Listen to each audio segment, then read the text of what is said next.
遭控代言慘賠，黃絲佳怒爆錄線索公開對方身份。黃絲佳近來一連被爆料，傳出鬧返國光女神蘇心寧啦後，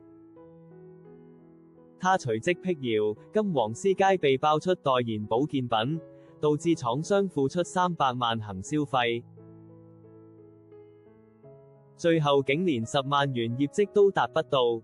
黃絲佳抱着鮮花受訪，早上新聞一出來，他和廠商都莫名其妙，廠商特地到場送花破除謠言，他也說代言不變，感謝廠商力挺，有些狗會護食，搶他東西就會咬你，總不能跟狗鬥吧。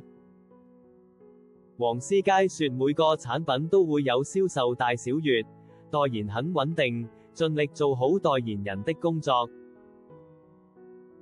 對於一年來不斷被爆料相當無奈，他也知道爆料者是誰。聽說他在外面欠超多錢，1000、2000都欠，還有前科，到處欠人家2000。大家可以去 Threads 上面找，眼看大家很好奇到底在說誰。黃絲佳大嘆對方開假賬號留言，已經引對方很多次，實在是受夠了。他改過2次名字，基本是3個名字。